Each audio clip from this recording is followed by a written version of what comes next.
नमस्ते प्यारे बच्चों। बाल राम कथा में आज हम पढ़ेंगे अध्याय 9 सुग्रीव से मित्रता। पिछले अध्याय में सीता की खोज में हमने पढ़ा और जाना राम और लक्ष्मण सीता की खोज में निकल पड़ते हैं। रास्ते में उनको जटायु मिलते हैं। जटायु से उनको पता लगता है कि रावण उनको पकड़ कर ले गया है। बीच में कबंध राक्षस मिलता है। वो उसको सुग्रीव के पास जाने की सलाह देता है और उससे मित्रता करने के लिए कहता है। आगे चलकर वो शबरी से मिलते हैं। शबरी भी उनको ऐसा ही सुझाव देती है। अब राम और लक्ष्मण को एक दिशा मिल गई है कि उनको सीता की खोज कैसे करनी है और सीता तक वो कैसे पहुंच सकते हैं। आइए जानते हैं सुग्रीव के साथ उनकी मित्रता कैसे होती है और अपना अगला अध्याय पढ़ते हैं। राम और लक्ष्मण तेजी से ऋष्यमुख पर्वत की ओर बढ़ चले। वे सुग्रीव से अति शीघ्र मिलना चाहते थे। उन्हें ये आभास हो गया था कि सुग्रीव उनकी सहायता कर सकता था। कुछ तो बात थी सुग्रीव में जो कबंध और तपस्विनी शबरी दोनों ने उससे मिलने के लिए कहा। सुग्रीव ऋष्यमुख पर्वत पर रहता था। उसका संबंध किष्किंधा के वानर राज परिवार से था। किष्किंधा के राजा बाली का वह छोटा भाई था। पिता की मृत्यु के बाद और बड़े भाई के राजा बनने के बाद भी दोनों भाई एक साथ ही रहते थे और दोनों में बहुत प्रेम था। राजकार्य में भी सुग्रीव बाली का सहयोग किया करता था। फिर किसी कारण से उनमें मनमुटाव हुआ। ये वैमनस्य इतना बढ़ गया कि बाली ने सुग्रीव को इतना मारा कि उसकी जान पर बनाई। अभी भी सुग्रीव को बाली से अपने प्राणों का भय बना रहता था। वह अपने राज्य किष्किंधा से निर्वासित किया जा चुका था। उसकी पत्नी को भी बाली ने छीन लिया। बाली अत्यंत बलवान था।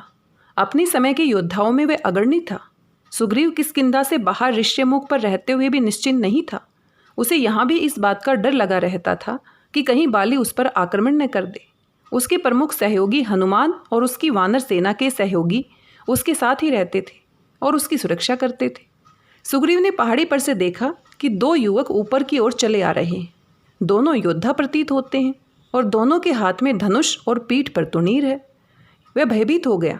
हो न हो ये दोनों युवक बाली के द्वारा भेजे गए हैं। निश्चय ही ये मेरे पास मुझे मारने के लिए आ रहे हैं। उसने अपने सहयोगियों को बुलाया और तुरंत ये स्थान छोड़ने की बात कही। हनुमान सुग्रीव की बात से असहमत दिख रहे थे। उन्हें बाली की सेना की अच्छी जानकारी थी। बाली की सेना में मानव सैनिकों की उपस्थिति उन्होंने कभी नहीं देखी थी। वे स्वयं जाकर पहले इन अपरिचित आगंतुक युवकों के बारे में जानकारी प्राप्त करना चाहते थे। हनुमान की बुद्धि और उसकी शक्ति संदेह से परे थी। सुग्रीव को भी हनुमान पर अटूट विश्वास था। उसने अपनी सहमति प्रकट की। उधर राम और लक्ष्मण पहाड़ी पर चढ़ते जा रहे थे। मार्ग में एक छोटा सा सरोवर था। सरोवर का जल बहुत स्वच्छ था और आसपास एक दो वृक्ष भी थे। दोनों भाइयों ने वहां रुककर हाथ मुंह धोए, शीतल जल पिया और एक शिला पर बैठ गए। तभी हनुमान वहां पहुंच गए।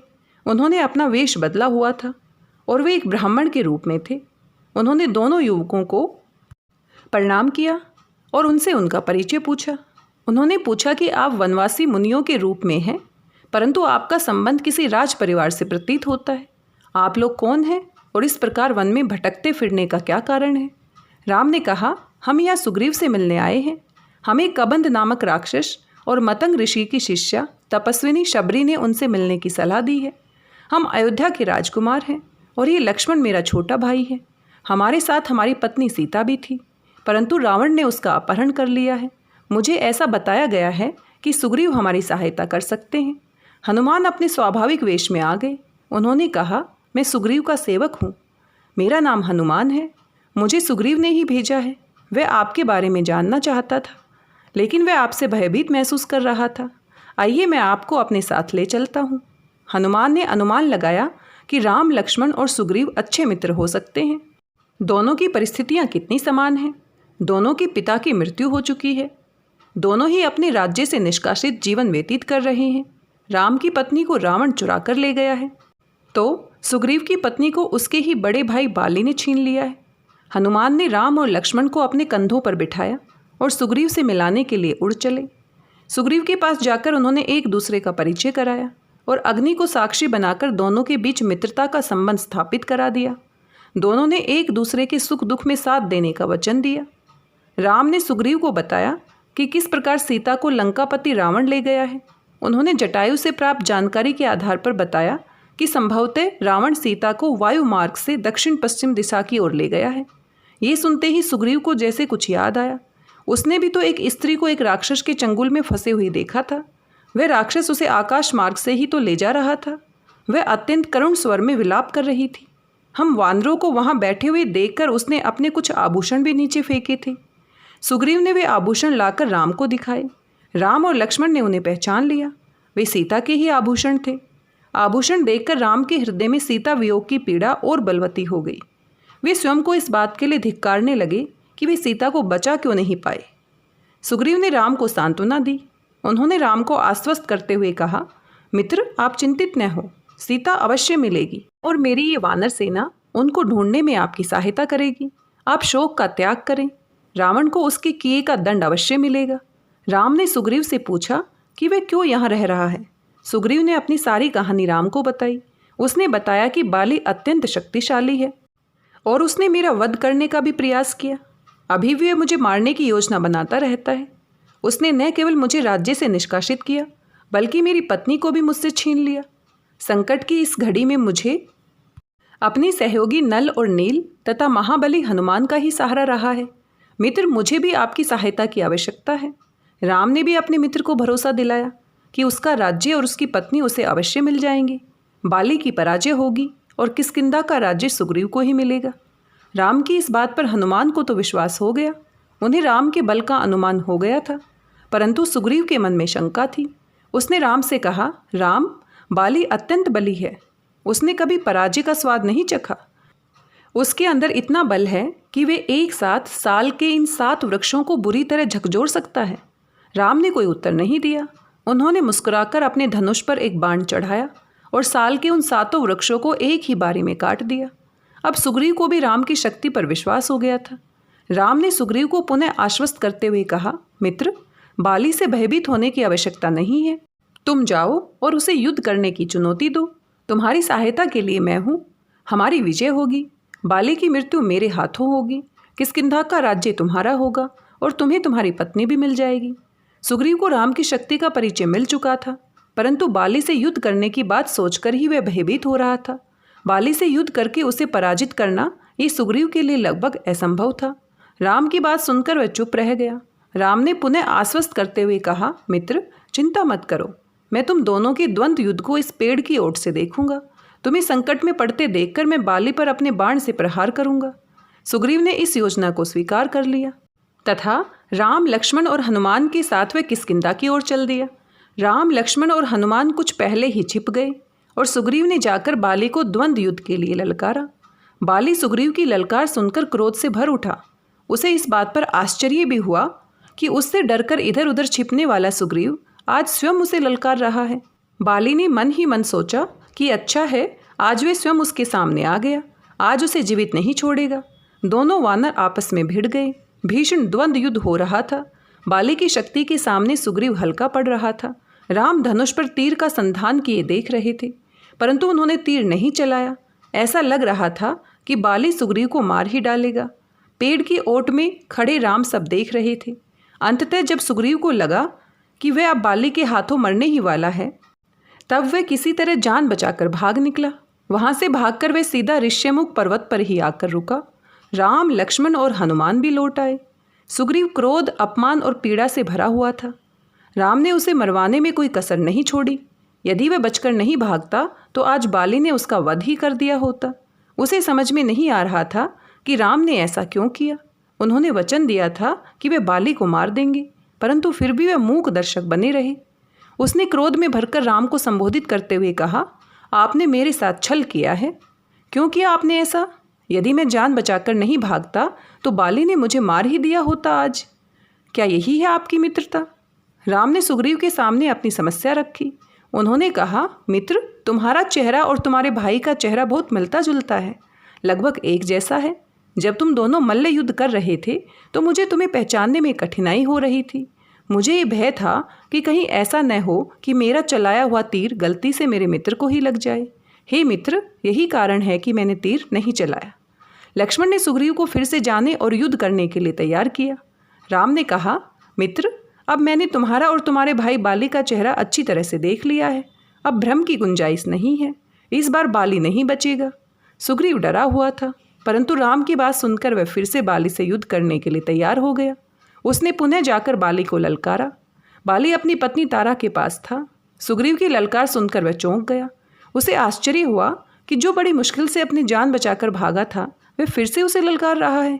उसने सोचा, इस बार मैं उसे बचकर भागने का अवसर ही नहीं दूंगा। तारा ने बाली को समझाने का प्रयास किया कि सुग्रीव के इस प्रकार पुनः आकर युद्ध की चुनौती देने के पीछे कुछ और कारण भी हो सकता है, परंतु बाली ने तारा की बात अनसुनी कर दी। में भरकर दौड़ा और सुग्रीव से भिड़ गया। इस बार वह सुग्रीव को बिल्कुल भी छूट नहीं देना चाहता था। उसने क्रोध में भरकर एक घूंसा सुग्रीव की ओर ताना। इससे पहले कि वह घूंसा सुग्रीव को लगे, एक तीर बाली के वक्ष को चीरता हुआ निकल गया। बाली धराशायी हो गया। राम, लक्ष्मण और हनुमान भी वृक्ष की ओट से बाहर आ गए। सुग्रीव का शत्रु मारा जा चुका था।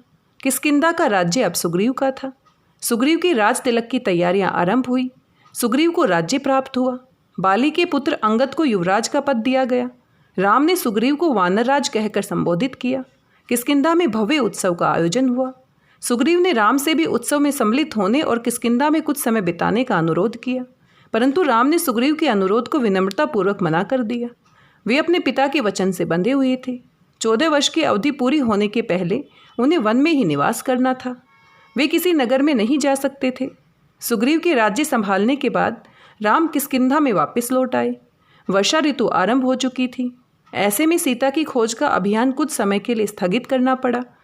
राम अपने भाई लक्ष्मण के साथ समीप ही प्रश्रवण पर्वत पर एक गुफा में रुक गए। वर्षा ऋतु समाप्त हो गई थी। अब सुग्रीव को अपनी वानर सेना के साथ राम की सहायता के लिए आना चाहिए था। राज्याभिषेक के समय सुग्रीव ने राम से यही वादा किया था। सुग्रीव तो अपने राज्य वैभव और विलासिता में डूबे हुए थे। उन्हें याद ही नहीं रहा कि उन्होंने राम को क्या वचन दिया था। प्रश्रवण पर्वत पर राम सुग्रीव के इस व्यवहार से खिन्न थे। उधर हनुमान को भी इस बात का आभास था कि सुग्रीव अपने दिए वचन को भूल चुके हैं। उन्होंने सुग्रीव को इसकी याद दिलाने की सोची। सुग्रीव को तुरंत अपनी भूल का आभास हुआ। उन्होंने अपने सेनापति नल को समस्त वानर सेना को इकट्ठा करने का आदेश दिया। इस सब में एक पखवाड़ा और बीत गया। राम को अब तक सुग्रीव की ओर से ऐसा कोई संकेत नहीं मिला था जिससे लगे कि उन्हें अपने वचन की परवाह है। राम को क्रोध आ गया। उन्होंने क्षुब्ध होकर कहा कि मैं अपने वचन से मुकरने वाले इस दुष्ट सुग्रीव का विनाश कर दूंगा। राम को क्रोध में देखकर लक्ष्मण ने अपना धनुष उठाया और किष्किंधा की ओर जाने लगे तो राम ने उन्हें रोक दिया। उन्होंने कहा, लक्ष्मण, सुग्रीव को केवल समझाने की आवश्यकता है। मत भूलो कि वह हमारा मित्र है। तुम जाओ और उसे उसके कर्तव्य की याद दिलाओ। लक्ष्मण किष्किंधा पहुँचे। जाते ही उन्होंने अपने धनुष की प्रत्यंचा से टंकार की। धनुष की टंकार को सुनकर सुग्रीव भयभीत हो गया। उसे याद आ गया कि उसने राम को क्या वचन दिया था। राम ने तो उन्हें दिया हुआ अपना वचन निभा दिया, परंतु वह भूल गया। सुग्रीव को भयभीत देखकर तारा ने उन्हें समझाया कि वे जाकर पहले लक्ष्मण से और फिर राम से क्षमा याचना करें। सुग्रीव बाहर आए। उन्होंने हनुमान को आदेश दिया कि वानर सेना को अविलंब एकत्रित किया जाए। इतना कहकर वे तुरंत लक्ष्मण के साथ राम के पास गए। सुग्रीव ने राम से अपनी भूल के लिए क्षमा मांगी। राम ने मुस्कुराते हुए उन्हें अपने हृदय से लगा लिया। राम और सुग्रीव बातें ही कर रहे थे कि अनगिनत वानरों के झुंड वहां आ गए। वानरों को चारों दिशाओं में भेजने के लिए उन्हें 4 भागों में बांटा गया। दक्षिण दिशा की ओर जाने वाले दल का विशेष महत्व था, क्योंकि इसी ओर राक्षस राज रावण की लंका थी और वह सीता को इसी दिशा में लेकर गया था। इस दल का नायक युवराज अंगद को बनाया गया और उसमें हनुमान, नल और नील तथा जामवंत जैसे वीर और चतुर योद्धा थे। प्रस्थान करने से पहले ही राम ने इस दल को रोका और हनुमान को बुलाकर उन्हें अपनी अंगूठी उतार कर दी। उन्होंने कहा, सीता से मिलकर ये अंगूठी उन्हें दे देना। इसे देखकर वह जान जाएगी कि तुम्हें मैंने ही भेजा है। उनका दल दक्षिण की ओर बढ़ चला। अंततः वे धरती के उस सिरे तक पहुंच गए जहां से समुद्र आरंभ होता था। अथाह समुद्र जिसका कोई आर पार नहीं दिखाई दे रहा था। विशाल लहरें समुद्र तट पर गिर गिरकर भयंकर गर्जना कर रही थी। वानर दल का मार्ग अवरुद्ध हो गया था। उन्हें समझ में ही नहीं आ रहा था कि जाएं तो कहाँ जाएं। तभी उन्होंने एक विशालकाय गिद्ध को देखा। उसे देखते ही अंगद को जटायु का स्मरण हो आया। उसने कहा, राम के कार्य के लिए गिद्धराज जटायु ने अपने प्राण दे दिए। हमारे भी प्राण भले ही चले जाएं, परंतु राम का कार्य किए बिना हम वापस नहीं लौटेंगे। जटायु का नाम सुनते ही वह विशाल गिद्ध वानरों के पास आया और अपना परिचय देते हुए बताया कि वह जटायु का भाई संपाति है। पूरी बात सुनकर उसने कहा, सीता को रावण लंका में लेकर गया है, जो इस समुद्र के दूसरे छोर पर है। सीता तक पहुंचने के लिए इस विशाल समुद्र को पार करने के अतिरिक्त अन्य कोई दूसरा विकल्प नहीं है। तुम दोनों में से जो भी ऐसा कर सकता है वही सीता तक पहुंच सकता है। संपाति से ये बात सुनकर सब वानर चिंतित हो गए। ये दुष्कर कार्य कौन और कैसे कर सकेगा? इस दल के सबसे वरिष्ठ सदस्य जामवंत थे। सबने जाकर उनसे इस समस्या का समाधान जानना चाहा। वे भी चुप थे। तभी उनकी नज़र हनुमान पर पड़ी। उनके चेहरे पर प्रसन्नता छा गई। वे जानते थे कि हनुमान इस कार्य को कर सकते हैं। उनके बल और तीव्र गति के कारण उन्हें पवन पुत्र कहा जाता है। उनकी शक्ति अतुलनीय है। समस्या यह है कि वे स्वयं अपनी शक्ति को भूल जाते हैं और उन्हें इसका स्मरण कराना होता है। जामवंत ने जाकर हनुमान से कहा, हनुमान, राम के कार्य के लिए आपको ये विशाल समुद्र पार कर लंका जाना होगा। आपके अतिरिक्त यह कार्य और कोई नहीं कर सकता। अतः आप जाइए और सीता की खबर लेकर आइए। और यहीं पर हमारा अध्याय समाप्त हो जाता है। प्यारे बच्चों, आशा करती हूँ आपने कहानी को ध्यान से सुना होगा और समझा होगा। आइए देखते हैं आपने कितने ध्यान से सुना है। आपसे कुछ सवाल पूछे जा रहे हैं। इन सभी सवालों को ध्यान से सुनिए और इनके उत्तर मेरे साथ अवश्य साझा कीजिए। आपको बताना है सुग्रीव कहाँ रहता था। दो युवकों को ऊपर की ओर आते देखकर सुग्रीव को क्या लगा?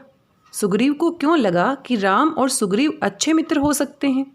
सुग्रीव से युद्ध करते समय बाली को राम ने पहली बार क्यों नहीं मारा? राम सुग्रीव के राज्याभिषेक में सम्मिलित क्यों नहीं हुए? राम ने हनुमान को अपनी अंगूठी क्यों दी? संपाति ने वानरों को क्या बताया? इन सभी प्रश्नों के बारे में सोचिए और इनके उत्तर मेरे साथ अवश्य साझा कीजिए। आज के लिए बस इतना ही।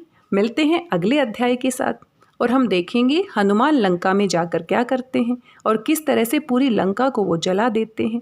यानी अगले अध्याय का नाम है लंका दहन।